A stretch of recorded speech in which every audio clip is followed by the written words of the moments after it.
Salam Efrata Devotion. Ada seorang anak bikin konten dan komen tentang mamanya. Anak itu bilang, mamaku ini dulu kembang desa, tapi setelah menikah dan punya anak seperti saya ini, dia sekarang jadi kembang api. Karena setiap kali saya bikin ulah, mamaku meledak-ledak kayak kembang api. Langsung dijambak mamanya lah dia, ya kan. Kembang api yang dimaksud anak tadi, analogi tentang perkataan atau ucapan mulut yang meledak-ledak. Bagaimana dengan ucapan-ucapan kita dalam relasi?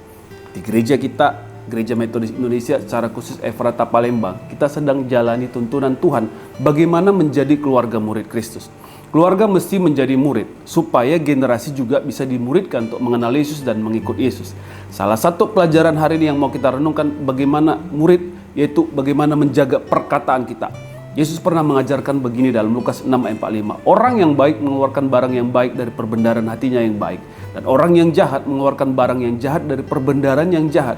Karena yang diucapkan mulutnya meluap dari hatinya. Murid Kristus mesti menjadi berkat bagi orang lain melalui ucapan mulutnya. Berbicara memang butuh kemampuan. Maka tidak heran banyak orang mencoba ikuti seminar khusus tentang berkomunikasi atau juga ikuti kelas public speaking. Namun bagaimana kita berbicara di rumah, dalam keluarga, dalam komunitas gereja?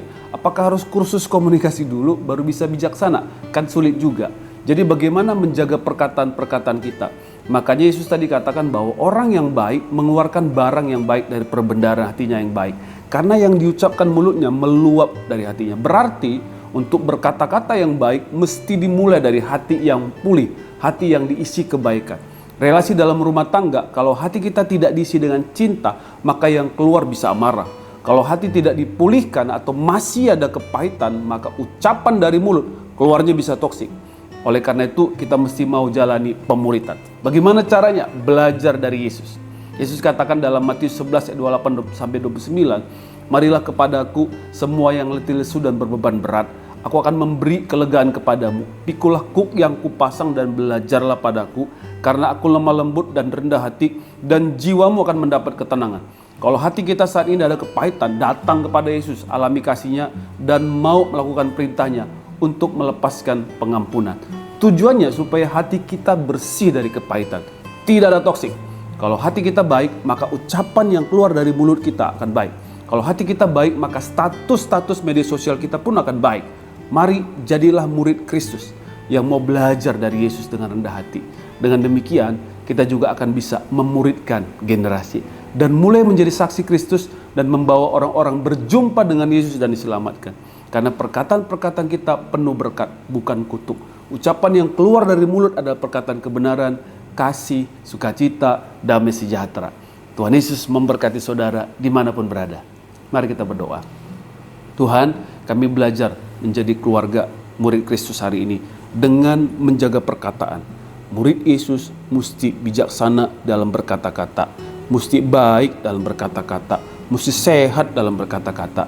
Dan Engkau Yesus mengajarkannya kepada kami hari ini caranya, yaitu bagaimana hati kami yang mesti kami bereskan, hati kami yang mesti kami pulihkan. Oleh karena itu kami datang kepada Yesus saat ini.